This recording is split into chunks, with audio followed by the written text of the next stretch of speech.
Bonjour à tous, ici Angelo pour une nouvelle vidéo consacrée à quelques-unes de mes expériences déplaisantes de voyage astral. Je précise que j'aurai prochainement un nouveau micro. Je réponds à la spectatrice qui me disait qu'elle avait du mal à entendre, donc j'espère qu'elle me pardonnera de réaliser cette vidéo toujours avec mon micro traditionnel, j'espère qu'elle m'entendra. Donc, quelques expériences négatives de voyage astral, car je reçois beaucoup de messages par rapport au voyage astral. Je vois bien que c'est un sujet qui intéresse beaucoup. Alors cette vidéo ne sera pas très longue, je vais citer quelques exemples. Le voyage astral en tant que tel, comme je le dis très souvent, en soi n'est pas dangereux, cela ne veut pas dire qu'il ne peut pas être déplaisant.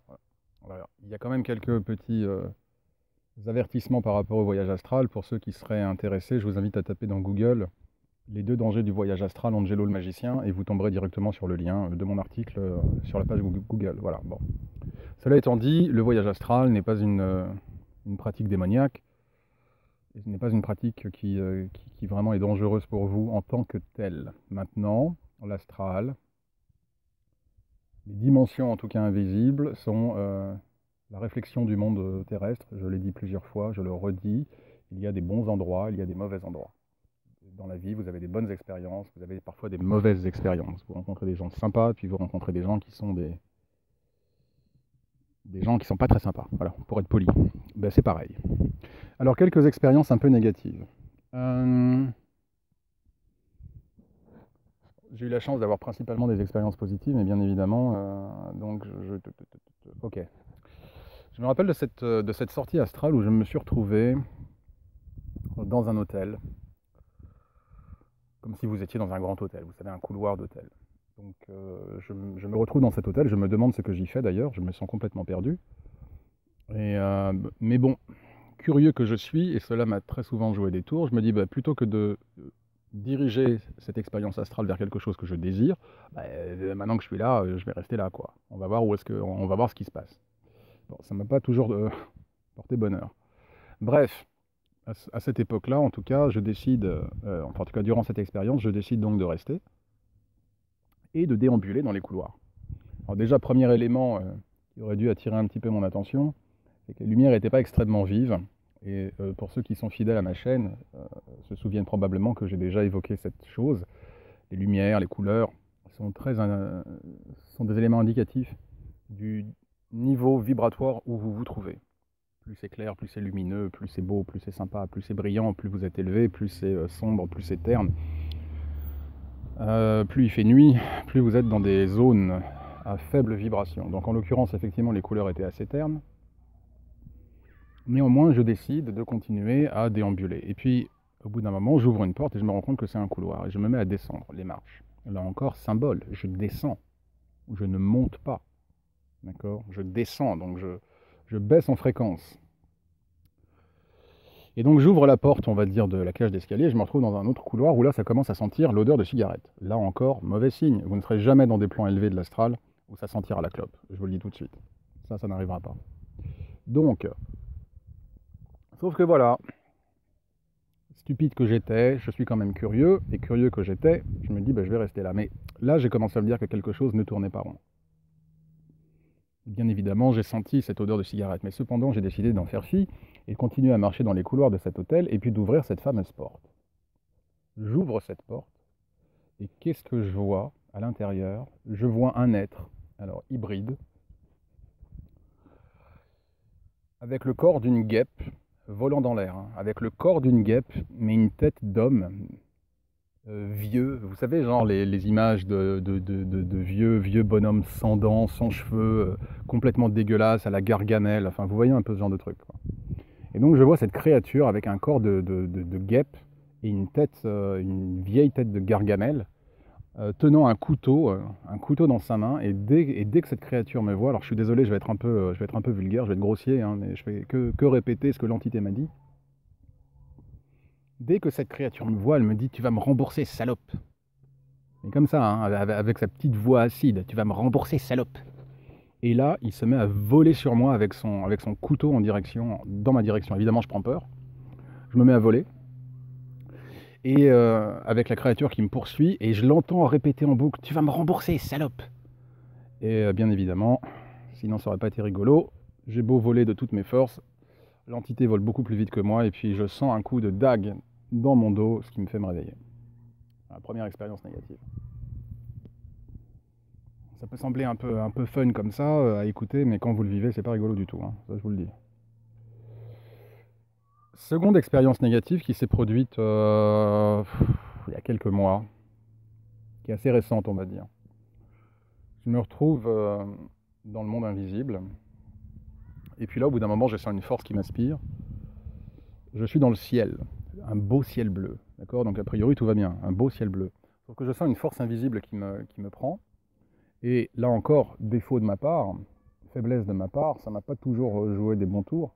Je décide de me laisser porter par cette force. Je pars du principe que si une force... et ça vient de ma pratique spirituelle. Je veux dire, je suis tellement dévoué à Dieu, à Jésus et à ses archanges que je fais l'erreur d'assimiler force qui me prend comme étant guidance.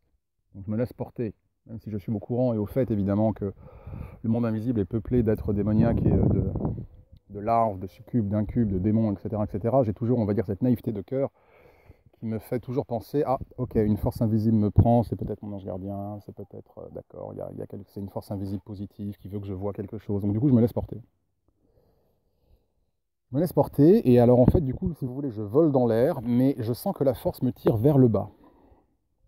Et là, j'entends un grand splash. Et en fait, je plonge dans l'eau. Mais si vous voulez, je plonge dans l'eau à reculons, c'est-à-dire tête vers le bas. Donc je ne vois pas ce qu'il y a derrière moi. D'accord?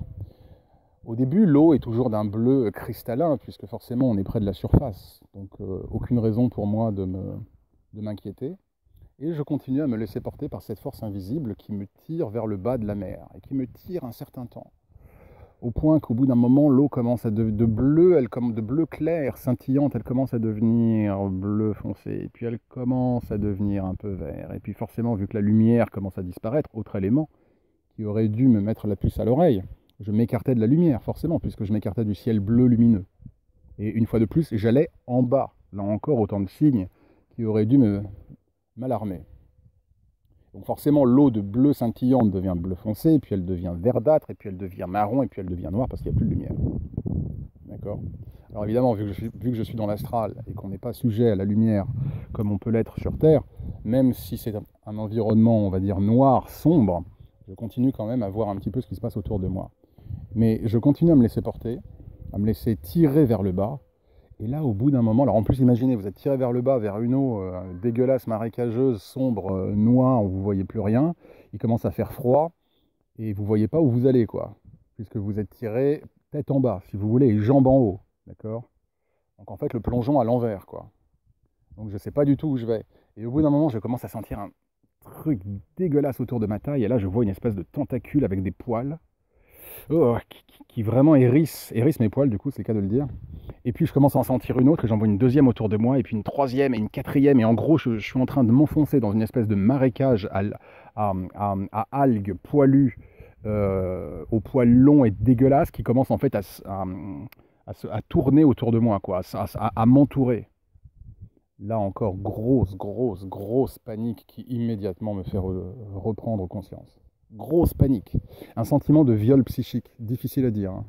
Quand ces algues m'ont entouré, en fait c'était comme un piège, quoi. Quand toutes ces algues ont commencé, une espèce de sable mouvant fait d'algues, quoi.